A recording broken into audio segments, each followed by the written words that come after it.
সমুচা আমাদের খুবই পছন্দের একটি খাবার। আর পটেটো সমুচা হলে তো কোনো কথাই নেই। তো চলুন আপনাদেরকে আজকে শিখিয়ে দিব পটেটো সমুচা বানানোর খুবই সহজ একটি রেসিপি।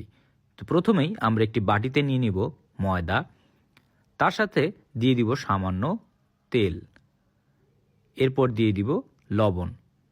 এরপর এই সবগুলোকে আমি হাত দিয়ে ভালোভাবে মিক্স করে নিব। আপনারা কে কোথা থেকে আমার এই ভিডিওটি দেখছেন অবশ্যই কমেন্ট করে জানাবেন, আমি আপনাদের সবার কমেন্টের উত্তর দিব। এখন দিয়ে দিব পানি। পানি অল্প অল্প করে দিয়ে আমরা একটি নরম ডো তৈরি করব। খেয়াল রাখবেন ডো যাতে অনেক বেশি নরম না হয়ে যায়, একটি সফট ডো আমরা তৈরি করব। হয়ে গেলে আমরা এর উপর একটি বাটি দিয়ে আমরা 10 মিনিটের জন্য একে রেস্টে রেখে দেব। এখন আমরা একটি ফ্রাই প্যানে নিয়ে নিব তেল, তার সাথে দিয়ে দিব পেঁয়াজ কুচি করে কাটা, তারপর দিয়ে দিব কাঁচামরিচ, এরপর জিরা দিয়ে আমরা একে ভালোভাবে কিছুক্ষণ রান্না করব। 2 মিনিটের মতো রান্না করলে হয়ে যাবে। এরপর আমি দিয়ে দিব আলু সেদ্ধ করে আমি ভর্তা বানিয়ে রেখেছিলাম। তো সেই আলু আমরা খুব ভালোভাবে এর সাথে মিশিয়ে নিব। খেয়াল রাখবেন যাতে মশলাগুলো আলুর সাথে ভালোভাবে মিশে যায়, কোনো অংশ যাতে বাদ পড়ে না যায়। এরপর আমি এর ভিতরে দিয়ে দিব আদা, রসুন, চাট মশলা। এরপর আবার সবগুলোকে আমরা একসাথে ভালোভাবে মিক্স করে নিব। মিক্স হয়ে গেলে আমরা আরও 2 মিনিট এই আলুকে রান্না করব। তারপর এর ভিতরে আমি দিয়ে দিব লবণ, ধনিয়া পাতা। এরপর এগুলোকে আবার ভালোভাবে মিক্স করে নিব। এরপর আমরা একে একটি পাশে রেখে ঠান্ডা হওয়ার জন্য রেখে দিব। 10 মিনিট হয়ে গেছে, আমাদের ডো তৈরি হয়ে গেছে।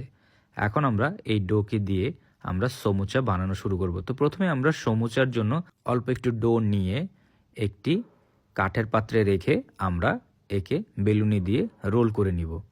মিডিয়াম সাইজের একটি রুটির মতো একে আমরা বেলে নিব। হয়ে গেলে এর ভিতরে আমরা দিয়ে দিব তেল।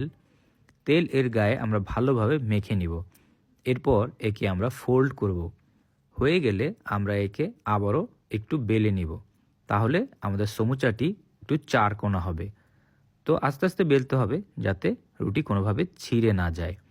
হয়ে গেলে আমরা এর ভিতরে দিয়ে দিব আমাদের তৈরি করে রাখা আলুর মিশ্রণটি ভিতরে দেওয়া হয়ে গেলে আমরা আঙুল দিয়ে চেপে চেপে মিশ্রণটিকে রুটির মাঝখানে বরাবর দিয়ে দিব। এরপর একে আমরা আবারও ফোল্ড করে নিব।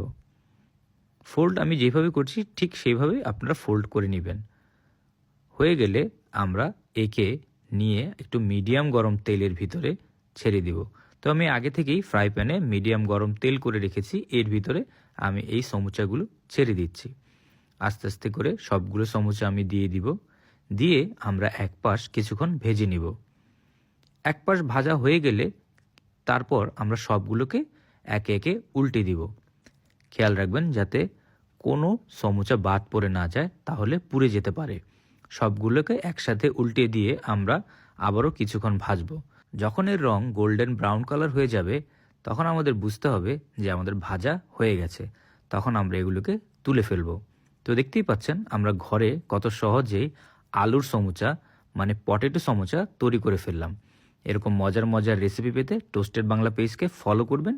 ভিডিওটি ভালো লাগলে একটি লাইক অ্যান্ড শেয়ার করতে ভুলবেন না।